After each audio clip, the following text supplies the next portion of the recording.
Now, we have arrived to our final session of the day. Hard to believe, it's been full of amazing, fantastic insights, sessions that have underlined the urgency to take action for gender equality now, as we simply cannot wait over 200 years to close the economic gender gap.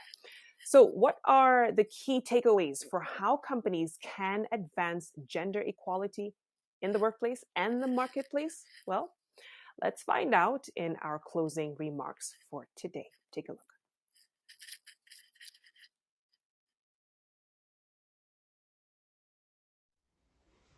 Excellencies, dear colleagues, there's a moral element to our aspirations for gender equality. It is driven by a need to correct a long-standing historical injustice, whereby women have been unfairly excluded from the halls of power and decision-making at all levels, whether in government or the private sector. We know this is wrong. In addition to this, there is a practical element. By hindering half of the humanity from reaching their full potential and from contributing to solving the common challenges confronting our species, we undermine our own progress.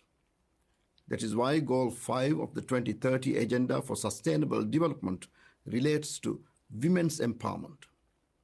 It follows from the recognition that by removing barriers to women's participation and by supporting their efforts to contribute, we can build more resilient, more prosperous communities.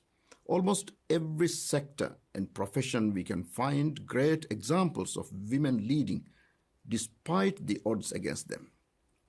Their success has been our success. It is thus self-defeating as societies to place obstacles in their path or to not provide them with the necessary support to overcome those obstacles. This applies in particular to the corporate world and to the private sector. We must acknowledge that women have an equal right to pursue their dreams in business. And we must recognize that empowering women to pursue their dreams will have a transformative and trickle-down effect benefiting countless others. By removing the unfair norms, practices, and attitudes that hinder women in business, we can enter a new era of economic progress and innovation. We have much work to do, especially as we grapple with the aftermath of a pandemic that has had a disproportionate impact on women, particularly women in labor force. Despite retaining the same level of ambition, and despite working even harder in many cases, women have been at the stark disadvantage compared to men in recovering the millions of jobs they lost following the onset of the pandemic. As we craft and implement recovery policies, we must prioritize the gender dimension. Not only because it is right, but because we need all hands on deck to finally put this pandemic behind us. Only with the full and unhindered involvement of women can we truly recover better. Rest assured that I will remain true to these convictions throughout my presidency of HOPE. In alignment with my priorities for the session, I will continue to fight on behalf of women's empowerment, because I firmly believe that a brighter future for women means a brighter future for all of humanity. Thank you. Buenas tardes. La pandemia del COVID-19 afectó los aspectos sociales, de salud, económicos, ha destruido el empleo como nunca antes, siendo precisamente los grupos de atención prioritaria los más vulnerables, y entre ellos las mujeres. Por ello, hoy necesitamos soluciones para acelerar la recuperación del empleo, soluciones que tengan como pilar la igualdad de género, que no solo es un derecho humano fundamental, es la base para construir un mundo más justo, más equitativo, más inclusivo.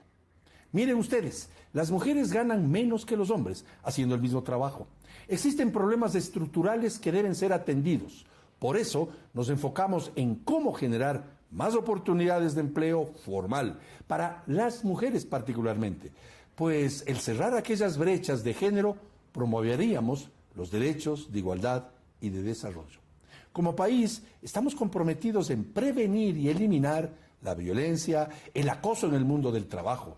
Es así que hemos tomado acciones frente a las desigualdades de género, fundamentalmente, para fomentar el desarrollo, garantizando una relación laboral equitativa, sin brechas salariales, sin discriminación, sin acoso. Así, Ecuador fue uno de los primeros países en ratificar el convenio 190 de la recomendación 206 de la OIT, Organización Internacional del Trabajo, sobre la eliminación de la violencia y el acoso en el mundo del trabajo, para promover, proteger, respetar y remediar los derechos de la mujer en el ámbito laboral. Además, informamos que el Código del Trabajo y la Ley Orgánica del Servicio Público contamos con ley orgánica integral para prevenir y erradicar la violencia contra las mujeres. El acuerdo ministerial que lo firmé, referente a la erradicación de discriminación en el ámbito laboral, que velan por una relación laboral justa en condiciones dignas e igualdad de oportunidades. Ojo, aún falta mucho por hacer, pero por eso este gobierno, el gobierno del encuentro, que lo lidera Guillermo Lasso, estamos trabajando en un proyecto de ley que incluye empoderamiento de las mujeres en el ámbito laboral, favorece la consolidación de un proceso de reactivación económica inclusivo, fomentando la contratación de mujeres en cargos directivos e incentivando la corresponsabilidad parental con los permisos de maternidad.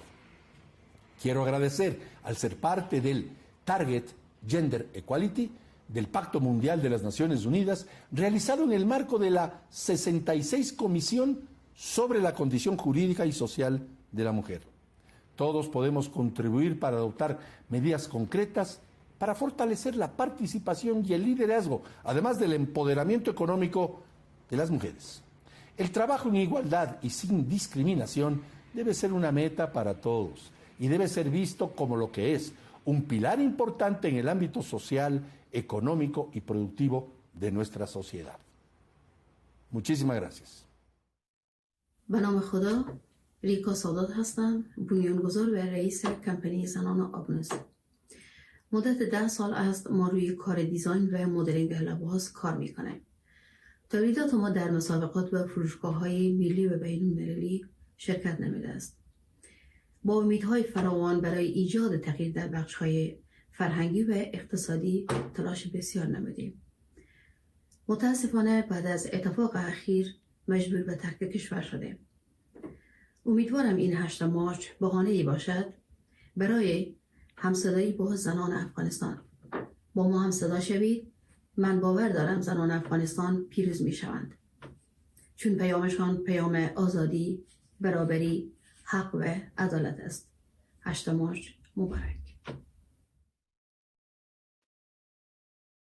Fantastic. Thank you to all of our speakers for such engaging insights. What a day it has been, the enlightening conversation with Musimbi and Sophia on how to be an activist and learning that activism doesn't really end. It's a continuous process. And according to Musimbi, the biggest driving force is one's conviction. And of course, the insightful conversation from women entrepreneurs and them making a case for making or creating a conducive environment for them to thrive, and the capacity building work for women in football happening around the world.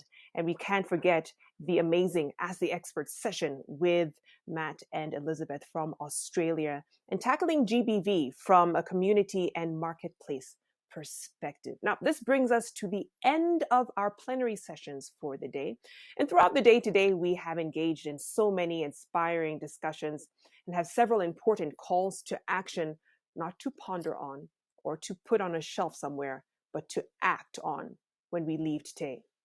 So, following this event, what can you do to support gender equality in collaboration with the UN Global Compact? Well, there it is on your screen, some action items.